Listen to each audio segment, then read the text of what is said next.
Profesor Muhammad Ahmad Misal.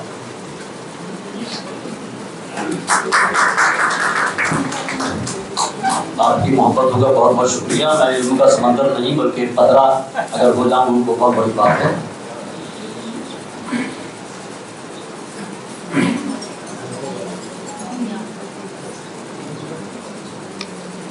آج کی اس مبارک اور عظیم الشان جلسہ سیرت النبی کے صدر اجلاس ہمدرد قوم و ملت عالی جناب ڈاکٹر سید فاروق صاحب،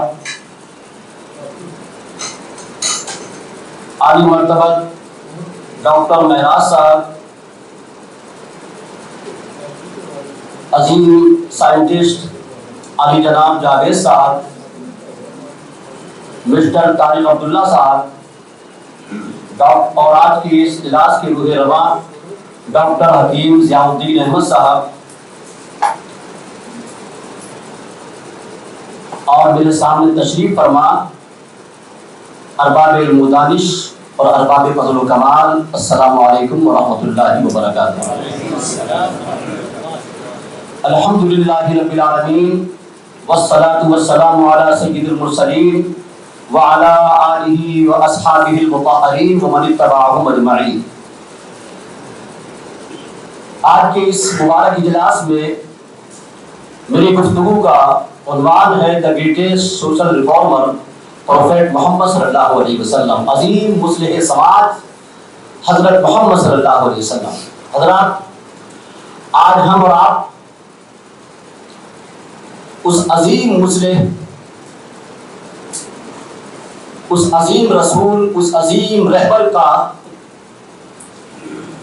کی بارگاہ میں خراج عقیدت پیش کرنے کے لیے حاضر آئے ہیں، اس کی سیرت بیان کرنے کے لیے، سننے کے لیے حاضر آئے ہیں، جس کو اللہ نے سارے عالم کے لیے رحمت بنا کر دیا. اس رسول کی چرچا کرنے کے لیے یہاں حاضر آئے ہیں کہ جس کو اللہ نے دونوں جہان کے لیے رہبر بنا کر دیا. وہ رسول کہ جس کو اللہ نے ہر قوم کے لیے ہادی اور منذر بنا کر دیا. وہ رسول کہ جس نے اپنے حسن اخلاق سے لوگوں کے دلوں کو جیتا. وہ رسول کہ جس نے اپنے حسن اخلاق سے خون کے پیاسوں کو اپنا جانثار بنایا. وہ رسول کہ جس نے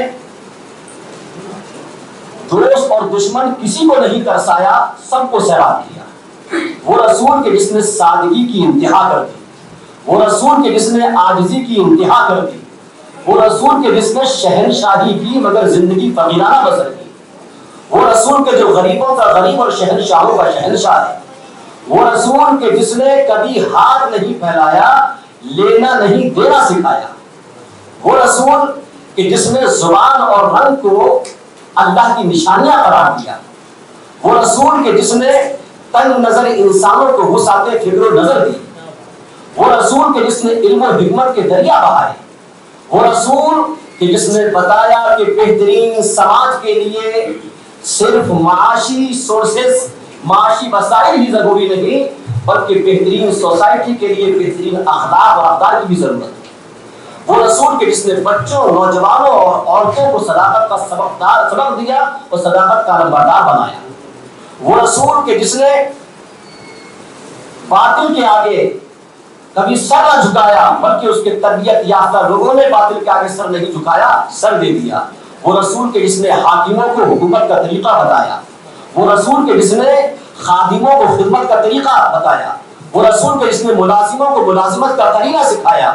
وہ رسول کہ جس نے تاجروں کو تجارت کا سلیقہ سکھایا. وہ رسول کہ جس نے معیشت اور تجارت کی راہیں کھولی. وہ رسول کہ جس نے ماں کی گود سے لے کر قبر میں جانے تک انسانی زندگی کے سارے گر سکھائے، سارے ہنر بتائے. وہ رسول کہ جس نے الفت و محبت کا سبق پڑھایا. وہ رسول کہ جس نے زندہ درگور کی جانے والی عورت کو مسند عزت پر بٹھایا. وہ رسول کہ جس نے عورت کے قدموں میں لا کر جنت کو رکھ دیا اور اس کو زمین سے اٹھا کر آسمان کی بلندی پر پہنچا دیا.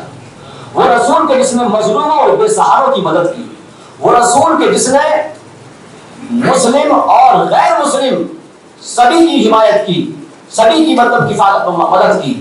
وہ رسول کہ جس نے غریبوں اور مفلسوں کو گلے لگایا، وہ رسول کہ جس نے مزدوروں اور کسانوں کی حمایت کی، وہ رسول کہ جس نے یتیموں اور بیواؤں کی تربیت کی، کفالت کی، وہ رسول کہ جس نے علم کی لگن لگائی، کتاب اور لوح و قلم کا وقار بلند کیا، وہ رسول کہ جس نے جہالت کی تاریکیوں سے ہمیں نکالا اور علم کی روشنی سے منور کیا، وہ رسول کہ جس نے فکر انسانی میں ایک انقلاب برپا کیا، وہ رسول کہ جس نے انسانی دل و دماغ کو سنبھالا، وہ رسول کہ جس نے ذہنوں کو جھنجھوڑا، دلوں کو ٹٹولا، اور وہ رسول کہ جس نے ذہنوں کو اور دلوں کو قابو میں رکھنا سکھایا، وہ رسول کہ جس نے اعلان کیا نہ کالے کو گورے پر فخر ہے، نہ گورے کو کالے پر فخر ہے، وہ رسول کہ جس نے اعلان کیا نہ عربی کو اجمی پر فخر ہے، نہ اجمی کو عربی پر فخر ہے، وہ رسول کہ جس نے اعلان کیا کہ عزت و برتری کا، مہانتا کا اگر کوئی معیار ہے تو وہ تقویٰ، پرہیزگاری اور دینداری ہے، وہ رسول کہ جس نے اعلان کیا، وہ رسول کہ جس نے اعلان کیا کہ دو چیزیں تمہارے لیے بہت انمول ہیں، ایک ہے صحت اور ایک ہے وقت، وہ رسول کہ جس نے روح کو بیدار کیا، فکر کو جگایا، نظر کو چمکایا، وہ رسول کہ جس کا فیض کل بھی جاری تھا، آج بھی جاری ہے اور قیامت تک جاری رہے گا۔ آج اسی رسول کی سیرت کو بیان کرنے کے لیے ہم یہاں حاضر آئے ہیں۔ دعا کریں کہ اللہ تبارک و تعالیٰ ان مبارک لمحات کو اپنی بارگاہ میں قبول فرمائے اور ہماری مغفرت اور نجات کا ذریعہ۔ آج ہم رسول اکرم صلی اللہ علیہ وسلم کی سیرت کے بہت سے پہلو ہیں، لیکن ایک سماج کی اصلاح کے لیے، مسلم سماج کی حیثیت سے میرے آقا صلی اللہ علیہ وسلم نے کیا کیا، اور آپ جانتے ہیں کہ سماج کا دائرہ جو ہے بہت وسیع ہے۔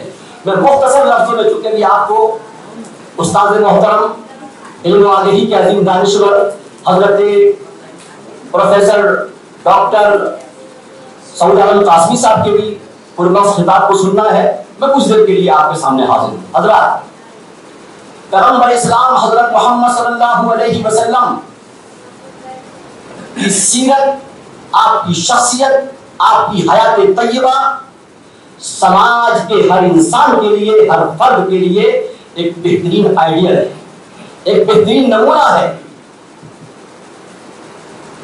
پیغمبر اسلام صلی اللہ علیہ وسلم کی جو سیرت طیبہ ہے، پیغمبر اسلام کی جو حیات طیبہ ہے، سماج کے، انسانی زندگی کے ہر گوشے کے لیے مشعل راہ ہے، چاہے وہ سماج کی سیاسی زندگی ہو، معاشی زندگی ہو، انفرادی زندگی ہو، اجتماعی زندگی ہو، خانگی زندگی ہو، آئلی زندگی ہو، کوئی بھی زندگی ہو، پیغمبر اسلام صلی اللہ علیہ وسلم کی سیرت طیبہ ہمارے لیے کیا ہے؟ مشعل راہ ہے، ایک روشن چراغ ہے۔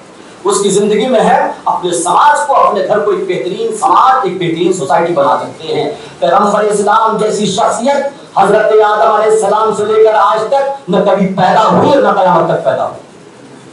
تو پیغمبر اسلام صلی اللہ علیہ وسلم کی سیرت طیبہ ایک بہترین سیرت ہے۔ قرآن خود کہتا ہے لَقَدْ كَانَ لَكُمْ فِي رَسُولِ اللَّهِ أُسْوَةٌ حَسَنَةٌ، بے شک رسول اکرم صلی اللہ علیہ وسلم کی حیات طیبہ میں تمہارے لیے کیا ہے؟ ایک بہترین اسوہ ہے، وہ بہترین آئیڈیل ہے، بہترین نمونہ ہے۔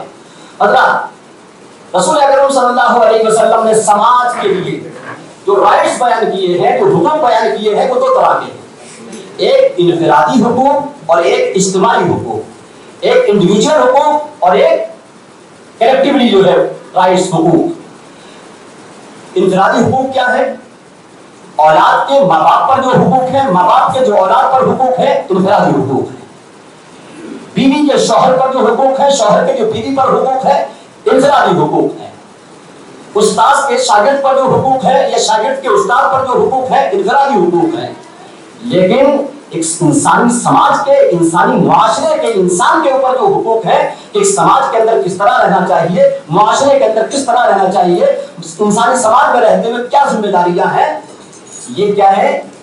یہ اجتماعی حقوق ہے۔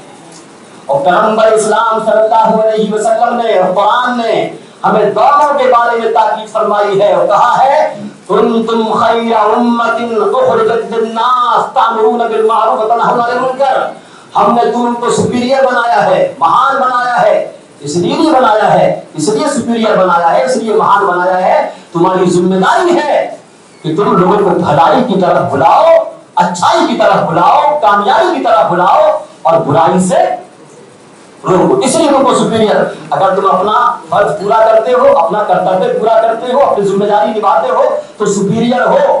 میں یہاں ایک بات اور کہتا ہوں حضرت کی موجودگی میں، یاد رکھیں آپ، آج ہم کہتے ہیں کہ ساری دنیا کے اندر ہمیں ذلیل کیا جا رہا ہے، رسوا کیا جا رہا ہے۔ قرآن کی سورہ رعد کی آیت کریمہ کو پڑھیں، بار بار غور کریں۔ قرآن پاک کی سورہ رعد کے اندر اللہ تعالیٰ ارشاد فرماتا ہے وَأَمَّا الزَّبَدُ فَيَذْهَبُ جُفَاءً وَأَمَّا مَا يَنفَعُ النَّاسَ فَيَمْكُثُ فِي الْأَرْضِ كَذَلِكَ يَضْرِبُ اللَّهُ الْأَمْثَالَ۔ جھاگ سوکھ کر اڑ جاتے ہیں، جھاگ سوکھ کر ختم ہو جاتے ہیں، زمین پر وہی ٹکتے ہیں جو لوگوں کو فائدہ پہنچاتے ہیں۔ اللہ تعالیٰ اسی طریقے سے مثال پیش فرماتا ہے۔ کیا مطلب؟ جب تک ہم ہمارے اسلاف لوگوں کے لیے فائدہ مند تھے، لوگوں کو فائدہ پہنچا رہے تھے، ساری دنیا میں ہمارا چپکا چل رہا تھا۔ لیکن جب سے ہم نے لوگوں کو، اللہ کے بندوں کو، انسانی سماج کو فائدہ پہنچانا چھوڑ دیا ہے، اسی وجہ سے آج ہمارے جو ہے یہ حال ہو رہا ہے۔ قرآن کہتا ہے زمین پر وہی ٹکتے ہیں، زمین پر وہی آباد ہوتے ہیں، زمین پر وہی سکسیس ہوتے ہیں، زمین پر وہی کامیاب ہوتے ہیں جو اللہ کے بندوں کو فائدہ پہنچائے۔ یہ ہے پیغمبر اسلام صلی اللہ علیہ وسلم۔ اور حضرات پیغمبر اسلام صلی اللہ علیہ وسلم نے نبوت کا اعلان کرنے سے پہلے اور نبوت کا اعلان کرنے کے بعد اگر آپ کی شخصیت کو آپ پڑھیں گے تو آپ کو لگے گا کہ پیغمبر اسلام ایک عظیم گریٹسٹ سوشل ورکر ہے، ایک عظیم مصلح سماج ہے۔ اعلان نبوت کے بعد بھی اور اعلان نبوت سے پہلے بھی بخاری شریف کی بہت مشہور حدیث پاک آپ سنتے رہتے ہیں، ذرا غور فرمائیں۔ جب نبی اکرم صلی اللہ علیہ وسلم پر غار حرا میں پہلی وحی نازل ہوئی، بخاری شریف کی تیسری حدیث پاک ہے، پہلی مرتبہ فرشتے سے ملاقات ہوئی، وحی آئی۔ ظاہر بات ہے کہ انسان کے اوپر اگر ایک نئی مخلوق سے ملاقات ہو تو آپ گھبرائے، پریشان ہوئے۔ اسی گھبراہٹ کے عالم میں، پریشانی کے عالم میں اپنی زوجہ محترمہ حضرت خدیجہ کے پاس آتے ہیں۔ بخاری شریف کے الفاظ ہیں اور اللہ کے رسول صلی اللہ علیہ وسلم ارشاد فرماتے ہیں لقد خشیت علی نفسی، لقد خشیت علی نفسی، مجھے اپنی جان کے بارے میں خوف پیدا ہوتا ہے، مجھے ڈر لگتا ہے کہ میں نبوت کا جو بوجھ ہے، بار ہے، اس کو برداشت نہیں کر پاؤں گا، مجھے اپنی جان کا خطرہ لگتا ہے۔ بیوی ہو تو ایسی ہو، حضرت خدیجہ جیسی ہو۔ روایتوں میں آتا ہے، حدیث میں آتا ہے کہ جب جب سرکار دو عالم صلی اللہ علیہ وسلم پریشان ہوتے تھے، مضطرب ہوتے تھے، غمزدہ ہوتے تھے، حضرت خائد خدیجہ ایسی بات کیا کرتی تھی جس سے سرکار کے چہرے پر مسکراہٹ آ جائے۔ یہ اللہ کے رسول کی صفت ہے کہ اگر باہر سے شوہر آئے، پریشان ہے، غمزدہ ہے، تو بیوی کی ذمہ داری بنتی ہے کہ ایسی بات کرے کہ اس کے دل کی جو ہے گھبراہٹ، پریشانی دور ہو جائے۔ حضرت خدیجہ نے کہا فقالت خدیجہ، حضرت خدیجہ نے کہا کلا واللہ، اے اللہ کے رسول ہرگز نہیں، ہرگز نہیں، کلا واللہ ما یخزیک اللہ ابدا، اللہ تعالیٰ آپ کو کبھی رسوا نہیں کرے گا، اللہ تبارک و تعالیٰ آپ کو کبھی جو ہے ضائع نہیں فرمائے گا۔ کیوں نہیں ضائع فرمائے گا؟ اب جو حضرت خدیجہ نے جو 5 چیزیں بیان کی ہیں، 5 ریزن بیان کیے ہیں، 5 وجوہات بیان کی ہیں، کہا کہ یا رسول اللہ اس لیے نہیں فرمائے گا انک لتصل الرحم، انک لتصل الرحم، اللہ تبارک و تعالیٰ آپ کو اس لیے ضائع نہیں فرمائے گا کہ آپ تو رشتہ داری کو نبھاتے ہیں، رشتوں کو جوڑتے ہیں، ٹوٹے ہوئے دلوں کو آپ کا سہارا دیا کرتے ہیں۔ وتحمل الکلہ، اللہ تبارک و تعالیٰ اس لیے آپ کو رسوا نہیں فرمائے گا کہ دوسرے لوگ جیتے ہیں اپنے لیے اور آپ تو غریبوں کا، یتیموں کا، بیواؤں کا بوجھ اٹھایا کرتے ہیں۔ اور آگے کہا وتقسیم المعدوم، دنیا کماتی ہے اپنے بیوی بچوں کے لیے، لیکن اے اللہ کے رسول آپ جو کماتے ہیں وہ کماتے ہیں یتیموں کے لیے، غریبوں کے لیے، مفلسوں کے لیے۔ اور آگے کہا وتقر الضیف، آپ تو چاہے اجنبی ہو، اپنا ہو یا غیر ہو، سب کی مہمان نوازی کیا کرتے ہیں۔ وتعین علی نوائب الحق، اور آپ حق کے راستے میں مشکلات اٹھایا کرتے ہیں، پریشانیاں اٹھایا کرتے ہیں۔ اب ذرا غور فرمائیں کہ یہ 5 چیزیں حضرت خدیجہ نے بیان فرمائی، اسی سے آپ سمجھ سکتے ہیں کہ میرا پیغمبر کتنا بڑا مصلح سماج ہے، کتنا بڑا سوشل ورکر ہے۔ کیوں نہیں ضائع فرمائے گا؟ اس لیے ضائع نہیں فرمائے گا کہ آپ تو سماج اور انسانی معاشرے کے کام آیا کرتے ہیں، آپ تو سماج کے اندر لوگوں کی ہمدردی کیا کرتے ہیں، آپ تو سماج کے اندر جو انسان دبے کچلے ہیں ان کی مدد کیا کرتے ہیں، اس لیے اللہ تعالیٰ آپ کو ضائع نہیں فرمائے گا۔ تو اس حدیث پاک کے اندر غور فرمائیں کہ پہلی وحی نازل ہونے کے بعد پیغمبر اسلام حضرت محمد صلی اللہ علیہ وسلم کا جو سب سے پہلا تعارف کرایا گیا وہ کیا تعارف کرایا گیا کہ آپ بہترین مصلح سماج ہیں، آپ سماج کے دبے کچلے لوگوں کی کیا کرتے ہیں، آپ مدد کیا کرتے ہیں۔ یہ ہے پیغمبر اسلام صلی اللہ علیہ وسلم کی سیرت پاک۔ تو پیغمبر اسلام صلی اللہ علیہ وسلم اور حضرات آپ جانتے ہیں کہ زبان و لفظ کا دعویٰ فقط حد بیاں تک ہے، تسلسل موج مانا کا خدا تعالی کہاں تک ہے۔ سیرت رسول جو بھی آتا ہے اللہ کے رسول کے غلاموں میں اپنا نام شامل کرنے کے لیے عرض کرتا ہے، ورنہ یہ تو ایک سمندر ہے۔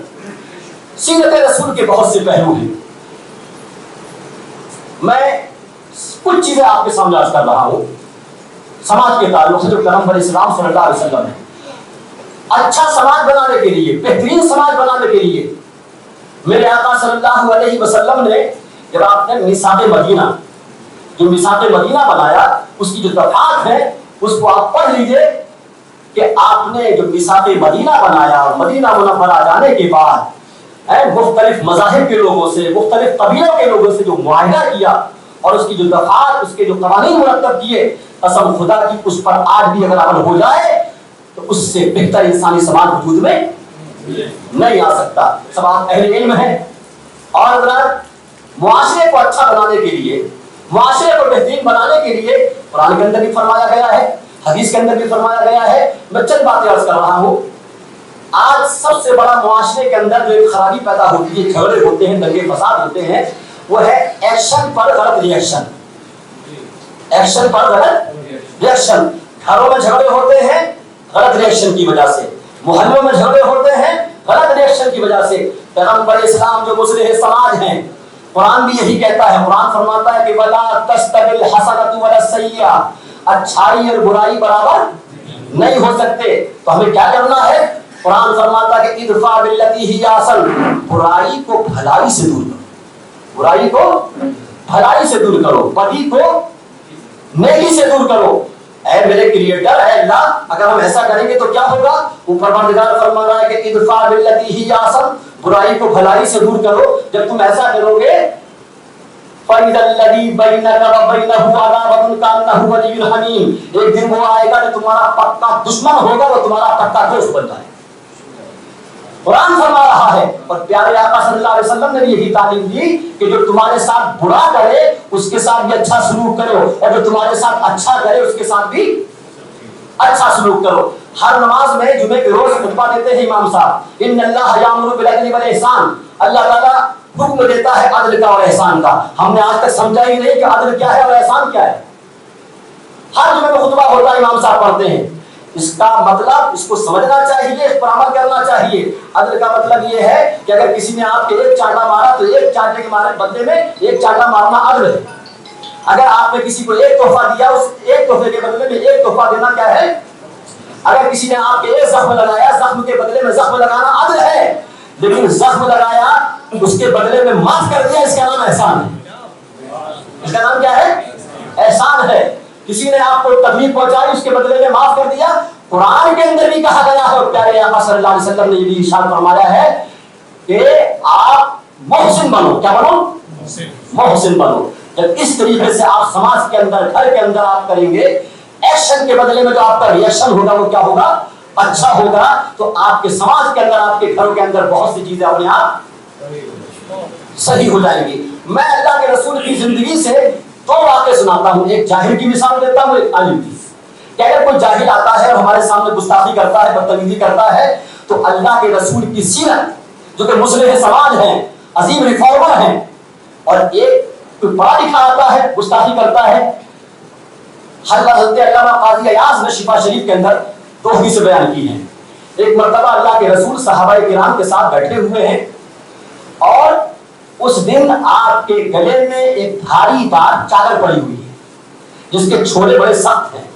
ایک دیہاتی آتا ہے بدبو، تو اونٹ لے کر آتا ہے اور لانے کے بعد اللہ کے رسول کے برابر میں کھڑا کرتا ہے اور گلے میں جو چادر پڑی ہوئی تھی اس کو اتنی زور سے کھینچتا ہے کہ آپ کی گردن پر جو خون سے اثرات جاری ہو جاتے ہیں، اور کہتا ہے کہ اے محمد، نہ کوئی سلام نہ کلام، اے محمد یہ میرے 2 اونٹ ہیں، ان 2 اونٹوں پر مال لاد دو، اور یاد رکھو کہ اگر تم مال دو گے تو کوئی احسان نہیں کرو گے، یہ مال نہ تمہارا ہے تمہارے باپ کا ہے۔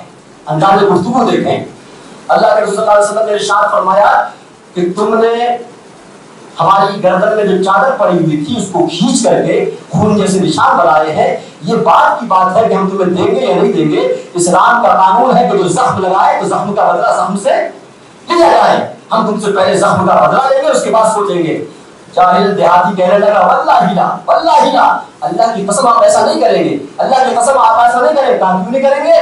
کہا کہ میں جانتا ہوں آپ کے بارے میں، دنیا سے سنا ہے آپ کے ساتھ جتنی بھلائی کرتا ہے آپ اس کے ساتھ اتنی ہی بھلائی سے پیش آتے ہیں۔ پیارے آقا صلی اللہ علیہ وسلم مسکرا پڑتے ہیں اور صحابہ سے حکم دیتے ہیں کہ اس کے 1 اونٹ پر جو لاد دو اور 1 اونٹ پر کھجوریں لاد دو۔ اس کے بعد اللہ کے رسول نے جب برائی کا بدلہ بھلائی سے دیا تو مسجد نبوی میں یہی شخص اللہ کے رسول کے پیچھے نماز پڑھتا ہے اور نماز سے جیسے امام صاحب سلام پھیرتے ہیں زور سے کہتا ہے کہ اللہ مجھ پر اور محمد صلی اللہ علیہ وسلم پر رحمت نازل فرما۔ حدیث شریف میں آتا ہے کہ مدینہ منورہ میں یہودیوں کا ایک بہت بڑا عالم تھا جس کا نام تھا زید بن سامہ۔ زید بن سامہ بہت بڑا مدینے کا عالم تھا یہودیوں کا اور بہت بڑا پیسے والا بھی تھا۔ رسول اکرم صلی اللہ علیہ وسلم نے اس سے کیا کیا؟ کچھ لین دین کیا۔ یہاں سے سبق ملتا ہے کہ اگر سماج میں ہندو مسلم 2 ہیں تو ان سے لین دین کرنا، خرید و فروخت کرنا یہ اللہ کے رسول کی سنت ہے۔ کیونکہ پیارے آقا صلی اللہ علیہ وسلم نے یہودی سے کیا کیا؟ قرض کے بطور کچھ کھجوریں دی۔ اب کھجوریں دی تو ایک ٹائم فکس تھا کہ فلاں ٹائم آپ کا جو قرض ہے وہ ادا کر کے جائے گا، لیکن یہ زید بن سامہ جو ٹائم تھا اس سے پہلے آ گیا، اور آنے کے بعد اس دن بھی اتفاق سے اللہ کے رسول چادر اوڑھے ہوئے تھے۔ حضرت عمر فاروق صحابہ کرام بیٹھے ہوئے ہیں، زید بن سامہ بھی آیا، نہ کوئی سلام نہ کلام، اور چادر زور سے کھینچی اور کہا کہ اے محمد کیا طریقہ ہے، آپ قرضہ لے لیا کرتے ہیں تو قرض دینے والا کام کیا کرتے ہیں، اور کہتا کہ آپ ہی نہیں بلکہ آپ کے خاندان کا یہ طریقہ رہا ہے۔ اب آپ اندازہ لگائیں رسول اکرم صلی اللہ علیہ وسلم سن رہے ہیں، حضرت عمر کو جلا آتا ہے اور کہتے ہیں کہ اے زید بن سامہ اس کے بعد اگر ایک لفظ کو نکالا تیری گردن اڑا دوں گا۔ پیارے آقا صلی اللہ علیہ وسلم زید بن سامہ سے کچھ نہیں کہتے، حضرت عمر فاروق سے کہتے ہیں کہ اے عمر یہ تمہارا طریقہ اچھا نہیں ہے، یہ گفتگو کا انداز اچھا نہیں ہے، تم کو تو یہ چاہیے تھا کہ اس سے کہتے کہ بھائی قرض کا مطالبہ اچھے انداز میں کیجیے، اور مجھ سے کہتے کہ یا رسول اللہ آپ قرض نہ کر دیجیے۔ تم نے اپنی گفتگو سے اپنی بات سے اس کو تکلیف پہنچائی ہے، جاؤ ہم نے اس سے 20 سا کھجوریں لی تھی اور اس کو 4 گنا زیادہ کر کے کھجوریں دو تاکہ تمہارے لفظوں سے جو اس کو تکلیف پہنچی ہے وہ تکلیف کچھ کم ہو جائے۔ حضرت عمر فاروق زید بن سامہ کو لے کر آگے بڑھتے ہیں تو زید بن سامہ کہتا ہے عمر ٹھہرو، تم جانتے ہو کہ میں کوئی غریب آدمی نہیں ہوں، میں مدینے کا یہودیوں کا بہت بڑا عالم ہوں اور بہت بڑا امیر ہوں، میرا مقصد یہ نہیں تھا۔ کیا مقصد تھا؟ کہا کہ میں نے اپنی کتابوں میں توریت میں پڑھا ہے کہ وہ جو آخری نبی ہوگا میں بہت بڑا مہمان نواز ہوگا، اس کے اندر یہ خوبی ہوگی، یہ کمال ہوگا، یہ صفت ہوگی، ساری خوبیاں آزما چکا ہوں، دیکھ چکا ہوں، بس ایک صفت باقی رہ گئی تھی، وہ یہ کہ ان کے ساتھ جو جتنی بڑی کرے گا برائی کرے گا وہ اتنا ہی بھلائی سے پیش آئیں گے۔ اے عمر میں نے آج وہ صفت بھی دیکھ لی ہے، آزما لی ہے، مجھے اپنے آقا کی بارگاہ میں لے چلو، میں کرنا کر کے ہمیشہ ہمیشہ کے دل کا غلام ہونا چاہتا ہوں۔ تو برائی کو بھلائی سے دور کرو۔ سماج کے اندر اگر کوئی اس طرح کی چیزیں ہوتی ہیں تو ہمیں کیا کرنا چاہیے؟ اس موقع پر ہمیں حسن سلوک سے پیش آنا چاہیے، برائی کا بدلہ بھلائی سے دینا چاہیے، برائی کا بدلہ بھلائی جب اس طریقے سے کریں گے تو انشاءاللہ ہمارے گھروں کے اندر بھی اچھا ماحول پیدا ہوگا۔ آج تو معاملہ یہ ہوتا ہے کہ اگر کسی نے ایک لفظ کہا ہے تو اس کے بدلے میں ہم اور اسی ایکشن کے غلط ریئیکشن پر جھگڑے ہوتے ہیں، سماج میں دنگا فساد ہوتے ہیں، گھروں میں لڑائیاں ہوتی ہیں۔ ہم نبی اکرم صلی اللہ علیہ وسلم کا کلمہ پڑھنے والے ہیں تو ہمیں چاہیے کہ ہم رسول اکرم صلی اللہ علیہ وسلم کی سیرت پاک کو کیا بنائیں؟ نمونہ بنائیں۔ حضرات ایک بہت بڑا مسئلہ آلودگی کا بھی ہے، کس کا ہے؟ پولوشن کا بھی ہے، آلودگی کا بھی ہے۔ ہم نے کبھی سیرت رسول کو پڑھتے تو ہیں لیکن اس پہ عمل نہیں کرتے۔ آج اوکھلا اور الفضل کے علاقے میں میں سمجھتا ہوں کہ پوری دنیا کے اندر ایسی کالونی بہت کم ملے گی کہ جہاں اتنے ایجوکیٹڈ اتنے پڑھے لکھے لیکن فلیٹ کے اندر اگر کوئی کوڑا کرکٹ ہے تو اس کے لیے کوئی مطلب یہ کہ جھاڑو والا صفائی والا اس کو پیسہ نہیں دیں گے، گھر سے کوڑا اکٹھا کیا روڈ پہ لا کے ڈال دیا. یہ سیرت رسول کے بالکل خلاف ہے، سماج کے بالکل خلاف ہے. پیارے آقا صلی اللہ علیہ وسلم نے صاف بڑا فرمایا کہ راستے پر گندگی نہ کرو، راستے پر پیشاب ہرگز نہ کرو. ایک مرتبہ مسجد نبوی میں ایک دیہاتی آیا، اس نے پیشاب کر دیا، اللہ کے رسول نے بالٹی پانی منگا کر اس کو صاف کرایا. ایک شخص نے مدینہ مسجد نبوی کی دیوار پر تھوک دیا، اللہ کے رسول نے اس کو کھرچا اور کھرچنے کے بعد وہاں پر خوشبو لگا دی. کیا سبب ملتا ہے؟ سبب یہ ملتا ہے کہ جہاں گندگی ہے اس کو گندگی کو ہٹاؤ اور کوئی ایسی چیز ڈال دو جس سے اللہ کے بندوں کو جو ہے خوشبو معلوم ہو، فائدہ ہو. پیغمبر اسلام نے فرمایا ایک آلودگی کو دور کرنے کے لیے پیڑ پودے لگانا بہت اہم ضروری ہے. پیغمبر اسلام صلی اللہ علیہ وسلم نے کیا ارشاد فرمایا کہ اگر کوئی شخص پیڑ لگاتا ہے جس سے جانوروں کو انسانوں کو فائدہ پہنچتا ہے، غذا ملتی ہے، تو وہ اس کے لیے صدقہ ہے، اس کے لیے ثواب کا ذریعہ ہے. ہم نے اس چھوٹی چھوٹی چیزوں کو بالکل چھوڑ دیا ہے، بالکل ترک کر دیا ہے. تو پیغمبر اسلام صلی اللہ علیہ وسلم نے، اور اس کے علاوہ ہم خرید و فروخت کرتے ہیں، دینداری کیا کرتے ہیں. آج سے 50 سال پہلے مشہور تھا کہ مسلمان بے ایمان نہیں ہوتا ہے، جھوٹ نہیں بولتا ہے، غداری نہیں کرتا ہے، لیکن آج دیکھیے ہمارا کیا حال ہے. جبکہ پیغمبر اسلام ایک مرتبہ بازار میں جاتے ہیں، ایک چیز دیکھتے ہیں، اس میں ہاتھ ڈالتے ہیں تو کیا دیکھتے ہیں کہ اس کے اندر جو ہے سوکھا ہوا ہے، اندر جو ہے وہ گیلا ہے، اوپر سوکھا ہوا ہے. آپ کو فرمایا یہ دھوکا ہے. ٹھیک ہے، یہ دھوکا ہے. جو گیلا ہے اس کو نیچے کرو، جو اوپر کرو، اور جو مطلب یہ کہ سوکھا ہے اس کو تاکہ کوئی آدمی دھوکے میں. تو پیغمبر اسلام نے زندگی کا کوئی گوشہ، کوئی پہلو ایسا نہیں ہے کہ جو ہمارے لیے آپ نے نہ چھوڑا ہو. بس اس پر کیا ضرورت ہے، اس پر عمل کرنے کی ضرورت ہے. اور معاشرے کے اندر ایک دوسرے کے کام بنتے بگڑتے رہتے ہیں. اللہ کے رسول نے وہ بھی ارشاد فرما دیا کہ اگر سماج میں رہتے ہو، انسانی سماج میں، تو کبھی کبھی تمہاری سفارش کی ضرورت پڑتی ہے، تمہاری سفارش کی ضرورت. اللہ کے رسول نے فرمایا کہ وہ اللہ کے رسول کی بارگاہ میں آتے تھے سفارش کے لیے، تو صحابہ سے فرماتے تھے کہ آپ بھی سفارش کرو، تمہیں بھی اجر دیا جائے. تو اللہ کے رسول، اچھا سفارش کا کیا ہے؟ سفارش اگر دیکھا جائے تو یہ اللہ کے نزدیک ایک بہت بڑا کام ہے، بہت بڑا کام ہے. اگر کوئی آتا ہے تو یا تو آپ خود سفارش کریں، یا آپ کی سفارش سے بات نہیں بن رہی ہے، آپ کسی ایسے انسان کو جانتے ہیں کہ جس کی وجہ سے اس کا کام بن سکتا ہے، تو یہ آپ کی ذمہ داری بنتی ہے کہ آپ اس کی سفارش کریں تاکہ اس کا کام حل ہو جائے. ایک ٹاپک، ایک موضوع ایسا ہے کہ اس پر بہت تفصیل سے گفتگو ہو سکتی ہے، میں لاش کر رہا ہوں. پیغمبر اسلام صلی اللہ علیہ وسلم نے سماج کو بہتر بنانے کے لیے، سماج کو صاف ستھرا بنانے کے لیے اعلان نبوت کی بات بھی ارشاد فرمایا. بہت مشہور حدیث پاک ہے کہ وَتَبَسُّمُكَ فِي وَجْهِ أَخِيكَ لَكَ صَدَقَةٌ. سماج میں رہتے ہو، انسانوں کے ساتھ رہتے ہو، تو اگر کسی سے ملاقات ہو تو مسکرایا کرو، اس لیے کہ تمہارا مسکرانا کیا ہے؟ صدقہ ہے. آگے فرمایا وَتَبَسُّمُكَ فِي وَجْهِ أَخِيكَ لَكَ صَدَقَةٌ وَأَمُرُكَ بِالْمَعْرُوفِ وَنَهْيُكَ عَنِ الْمُنكَرِ صَدَقَةٌ. اچھی بات کا حکم دو، بری بات سے روکو، یہ تمہارے لیے کیا ہے؟ صدقہ ہے. تو ہمیں اس پر بھی عمل کرنا چاہیے. اکثر ملاقات ہوتی رہتی ہے، دیکھتے رہتے ہیں کہ اگر کوئی غلط کام کر رہا ہے تو ہماری ذمہ داری بنتی ہے کہ اس کو پیار سے.